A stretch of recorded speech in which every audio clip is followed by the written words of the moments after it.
The proposal for a negative income tax is a proposal to help poor people by giving them money, which is what they need, rather than as now, by requiring them to come before a governmental official, detail all their assets and their liabilities, and be told that you may spend X dollars on rent, Y dollars on food, etc., and then be given a handout. The idea of the negative income tax is to treat people who are poor in the same way as we treat people who are rich. Both groups would have to file income tax returns, and both groups would be treated in parallel way.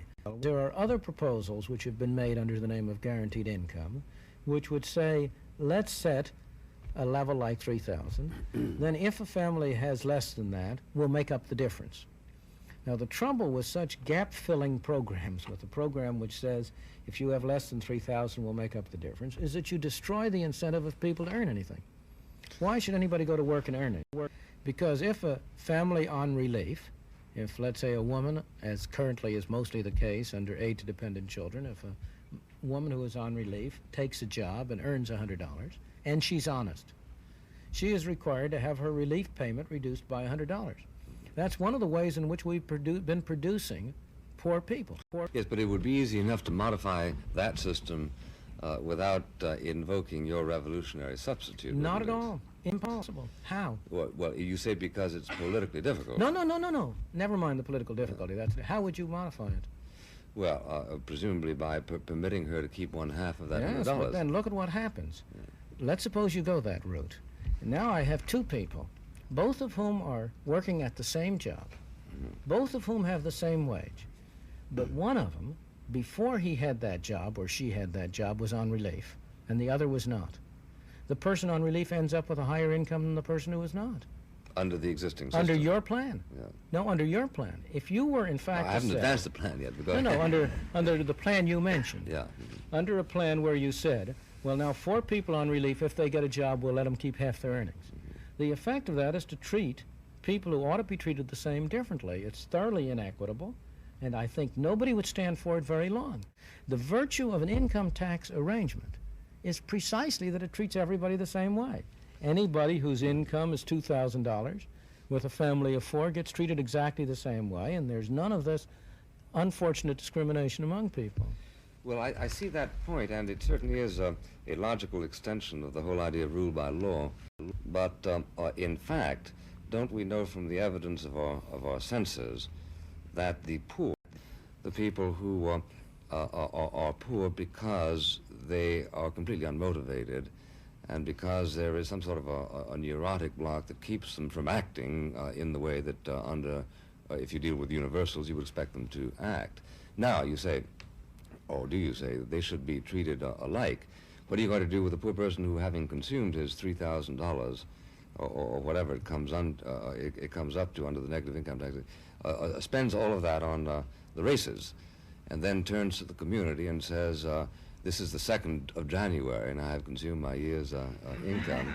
Now, meanwhile, I have 4 children. Well, in the first place, the negative income tax wouldn't work along those lines. You give them weekly payments. I would treat the negative payments exactly the same way as you treat the positive income tax. What we do now is that a person who works files an exemption allowance and then gets his tax deducted at source from his wage. Mm-hmm. In the same way, for a person who works under a negative income tax, he would end up having his wages supplemented if he works, but his earnings are less than the exemption. He would end up getting his negative income tax from with his paycheck the same way, so he'd get it weekly. In the second place, those who do not work, if there are those who are not work, that's the one I'm talking about, are in the same position as those who do not work but have a positive income. They are required to file, you and I are required to file an advance estimate of income and to pay our taxes quarterly. Mm-hmm. Similarly, on the negative side, if you had people with low incomes, they would file an advance estimate of their annual... Such as zero, say, in which case it would be calculated out that they were entitled to receive so many dollars a week or a month, and they would get it in weekly or monthly payments. Now, suppose you did all that. There undoubtedly would still be some people who would dissipate it on booze or on the races. There are now. Is there any doubt whatsoever that people on relief are able to find ways of getting around? I know, you may not be aware that, I don't know how it works in Chicago, but for instance in New York, There are direct payments by some of the welfare agencies to houses, to yes, landlords, and that kind of I know. business, and occasionally it goes so far at the discretion of the caseworker, direct payments to grocers, so that X amount of shredded wheat instead of X amount of pot is delivered. Oh, I understand, but you and I understand the free market, and that shredded wheat, once delivered, doesn't have to stay in the home to which it's delivered. Let's not underestimate the ingenuity of the poor people in converting. That's right. In converting what they get from the relief worker to what they want. That's true, but I think and that's just wasteful. Yeah.